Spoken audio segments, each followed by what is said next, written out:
एक बार गांव में एक बूढ़ा अपने पोते के साथ रहता था। बूढ़ा रोज सुबह जल्दी उठकर भागवत गीता पढ़ने के लिए मेज पर बैठ जाता था। उनका पोता दादाजी का प्रशंसा करता था और अपने दादाजी के जैसा बनना चाहता था। इसलिए पोता दादाजी की तरह सब कुछ करने की कोशिश करता था।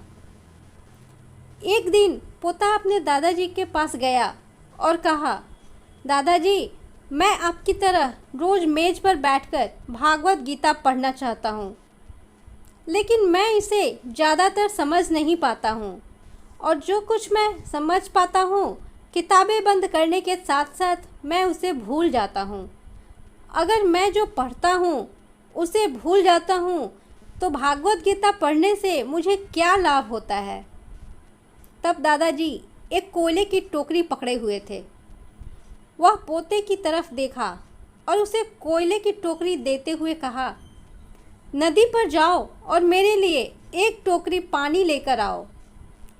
दादाजी ने जैसा कहा लड़के ने वैसा ही किया, लेकिन जैसे ही वह घर पहुंचता टोकरी का सारा पानी निकल जाता।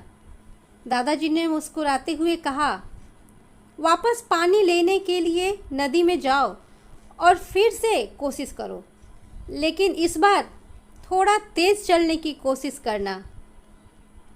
लड़का मान गया और इस बार नदी से पानी लेकर जल्दी घर पहुंचने के लिए तेज भागा।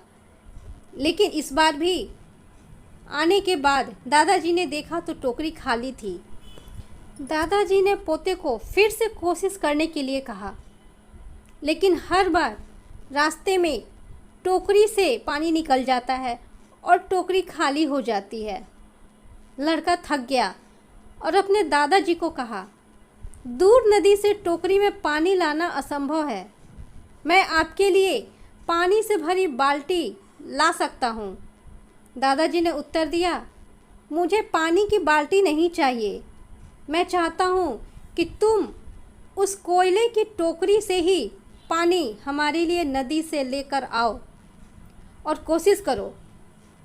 लड़का जानता था कि यह असंभव है, लेकिन उसने अपने दादाजी के बात मानी और फिर से कोशिश की। इस बार लड़का जितनी जल्दी हो सके दौड़ा, लेकिन फिर से टोकरी खाली थी। लड़का थक गया और उसने अपने दादाजी को कहा, दादाजी, इस टोकरी से नदी में से पानी लाना हमारे लिए असंभव है।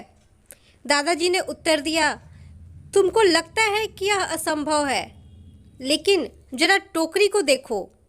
लड़के ने टोकरी की ओर देखा कि टोकरी बहुत साफ सुथरी दिख रही है।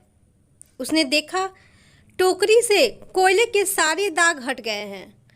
अब कोयले की टोकरी अंदर और बाहर से साफ हो गई थी। दादाजी ने कहा, तुमने देखा कि टोकरी के अब सारे दाग मुक्त हो गए हैं।